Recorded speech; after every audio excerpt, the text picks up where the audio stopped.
नमस्कार मित्रांनो, सुख म्हणजे नक्की काय असतं या सिरियल मध्ये काय घडले आपण ते बघणार आहोत। शालिनी अधिराज विषयी ईशानला सांगत असते। ईशान, अधिराज हा आता जयदीप झाला आहे, तो आता नित्याच ऐकत आहे।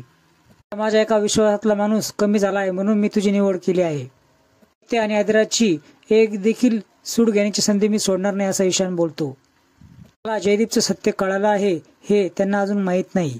बेसावध असतानाच आपण हल्ला करायचा असं ईशानला पुढे बोलू लागते। त्या दोघांच्याही जवळची व्यक्ती म्हणजे राजमा 2 ते 3 वेळेस ती माझ्याकडून निसटली, आता नाही निसटणार। मी तिला 100% संपवणार। राजमा आपल्याला एकटी सापडायला पाहिजे असं ईशान बोलतो। त्याच्यावेळेस सोमा, मी पाळतीला एक व्यक्ती ठेवली आहे असं सांगतो आणि तिथून निघल्यावर आपल्याला लगेच कळेल असं पुढे बोलतो। आता सर्व अडथळे दूर करून मला राजमाला एकदाच संपवायचं आहे बस असं शालिनी बोलते। पुढे बोलू लागतो, मी दिलेल्या गोळ्यांचा असर चालू झाला असेल। बाईक चालत असताना अचानक त्याला थंडी वाजू लागते। नित्य चेक करते तर त्याला ताप देखील असतो। नित्या आणि अधिराज दवाखान्यात जाऊन नंतर घरी जातात। राजमा घराबाहेर पडत असते त्याच वेळेस सावरी तिला विचारते, मी पण येते। राजमा जाताना सांगू लागते की खताचं पार्सल आहे ते घ्यायचं आहे। त्याच वेळेस पाळतीवर असलेली एक मुलगी सोमाला निरोप देते की दोघी तिथून निघले आहेत म्हणून। अधिराज आणि नित्य घरी येतात। विमल विचारते काय झालं अधिराजला, त्याचे खूप ताप आला आहे असं सांगते। विमल लगेच पट्ट्या करायला घेते। इकडे राजमा आणि सावरी आडवाट्याने चालत येत असतात। त्याच वेळेस सावध आला आहे असं शालिनी ईशानला बोलते। शालिनी बोलते की राजमा एकटी सापडली नाही तर सावरीला देखील पकडा। अचानकपणे दोघींच्या समोर ईशान येतो। त्याने मास्क घातलेला असतं। पुढून देखील गुंड येतात आणि पाठीमागून देखील गुंड येतात। त्याच वेळेस सावरी दादाची धमकी त्या लोकांना देते। ईशान बोलतो, आता फक्त आम्ही राजमाला मारायला आला आहोत, नंतर तुझा नंबर आहे। राजमाच्या दिशेने जाऊ लागतो। त्याच वेळेस सावरी बोलते, एक जरी पाऊल पुढे टाकलंस ना तुझं काळ आणि वेळ एकच होईल। जाधव म्हणतात मला असं ती धमकावते। माती उचलून त्याच्या डोळ्यात फेकते आणि दोघे तिथून पळून जातात। गुंड त्यांचा पाठलाग करतात। विचारते की बरं वाटेल ना अधिराजला, विचारते सावरी आणि राजमा कुठे गेले आहेत। त्याच्या तात्या बोलता खताचं पार्सल आलं आहे ते घ्यायला गेले आहेत।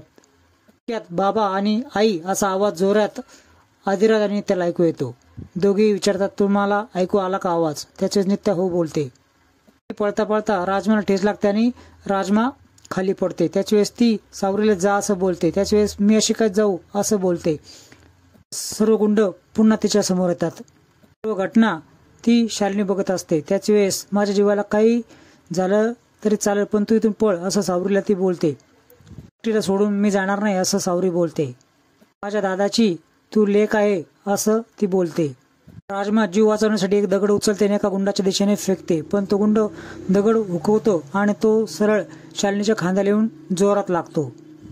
त्यात ईशान येतो आणि तो दोरी उडून जाळं सावरीच्या अंगावर टाकतो। राजमाला त्या गुंडाने पकडलेला असतं आणि सावरी देखील खूप ओरडते। बोलतो, शिकार जाळ्यात अडकले आहे, जास्त बडबड करू नकोस। एक गुंड पुढे येऊ लागतो। त्याच वेळेस अधिराज त्याच्या पाठीमागून त्याला लाथ घालतो। गुंड खाली पडतो आणि ईशान त्याच वेळेस तिथून पळ काढतात, पण अधिराज गुंडांना मारू लागतो। भारी अधिराज पडतो आणि ते गुंड घायाळ होतात। त्या जाळ्यातून सावरीला सोडवते आणि समोर उभा राहते। राजमा मात्र खूप घाबरली असते। मी आज संपणार असंच मला वाटलं होतं असं ती नित्याला बोलते। त्या सावध करते अधिराजला हे काम शालिनीच आहे। त्याच वेळेस संत्या आणि लवली तिथे येतात। थोडक्यात वाचलं असं लवली बोलतो। ते अंदाज लावते हे काम नक्की शालिनीच असणार आहे, आपण तिला रंगेहात पकडूयात। अधिराज आणि नित्या तिला हॉस्पिटलमध्ये बघण्यासाठी जातात। जाताना मात्र शालिनी, सोमा आणि ईशान त्यांना बघतात।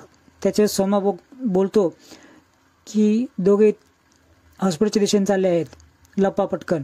आणि देखील सावध होते, माझं नाटक उघडकीस आणण्याचा यांचा प्लॅन आहे, आपल्याला हॉस्पिटलकडे निघायला पाहिजे असं म्हणून ते देखील हॉस्पिटलच्या दिशेने जाऊ लागतात।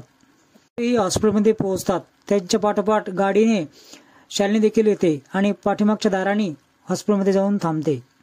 जाताना एक वेडी त्यांना आडवी जाते आणि फोटो काढायचा आहे असं बोलते। वेडीमुळे शालिनीच्या रूममध्ये जाण्यासाठी यांना वेळ लागतो आणि त्याच वेळेचा फायदा घेऊन शालिनी आतमध्ये पोहोचते। सगळ्यात पहिले हॉस्पिटलमध्ये गेल्यानंतर त्याच्या रूममध्ये गेल्यानंतर अधिराज अंदाज लावतो की बघ आपला खरा ठरला. त्याच वेळेस पडद्यामागून शालिनी समोर येते आणि येड्याचं नाटक करायला लागते. अधिराज आणि नित्या एकमेकाकडे बघतात आणि तिथून निघून जातात. शालिनीचा मात्र हात सुजलेला असतो. डॉक्टर तिचा हात शेकत असतात. त्याच वेळेस ती बोलते, तुमच्या अशा वागण्यामुळे माझी नोकरी जाईल. जरा उशिरा जरी आल्या असतात तर डॉक्टरना उत्तर देता देता माझे नाकेनऊ आले असते असं ती लेडीज डॉक्टर बोलते. नेक्स्ट टाइम काळजी घेईल असं शालिनी बोलते. काळजी घेणार होतं त्याचं काय झालं? त्याच वेळेस ईशान बोलतो की तुमचं बक्षीस तुमच्या घरी पोहोचलं आहे. तसा उद्योग करू नका नाहीतर बक्षीस वाढून द्यावं लागेल असं ती बोलते. ईशान बोलतो की ह्या खेळाची हीच तर गंमत आहे. बाजी आपोआप बदलते, ऐनवेळी बदलते. त्यामध्ये आपल्या मॅडम माहीर आहे असं ईशान शालिनीचं कौतुक करतो. देखील बाजी पलटवलीच ना. राजमा पुन्हा हातातून निसटली. ही वेळ गेली म्हणून काय झालं? पुढची वेळ आपण नक्की तिला सरळ करूयात. एक गोळी, अर्धा सेकंद आणि खेळ खल्लास. त्याच वेळेस चिडून शालिनी त्याचा गळा आवळते.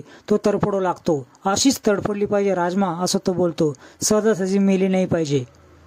त्या राजमाला मी तडफडताना बघल ना तेव्हाच माझा जीव शांत होईल असं शालिनी पुढे बोलते. पुढील भागामध्ये तुम्ही बघणार आहात शेकोटी शेजारी सर्वजण बसलेले असतात. नित्या बोलते की या सर्वांचं कनेक्शन नक्की शालिनीशी आहे किंवा सोमाशी आहे. धीरज बोलतो की त्या सोमाला साथ देण्यासाठी नवीन कोल्हा कोण आला आहे. तेव्हा लवली बोलतो, लांडगा असून ते कोल्हा शिकार केलीच पाहिजे. हॉस्पिटलच्या आसपास पाळत ठेवत असतात. त्याच वेळेस त्यांना एक व्यक्ती संशयित दिसतो. त्या व्यक्तीचा पाठलाग करतात. नित्या पाठीमागून येऊन त्याच्या खांद्यावर हात ठेवते. दृश्य पाहून नित्याला खूप धक्काच बसतो. तुमचं सत्य सर्वांसमोर येईल का हे बघण्यासाठी हे चॅनल सबस्क्राईब करा, बेल आयकॉन दाबा आणि मालिका स्टार प्रवाह नक्की बघा.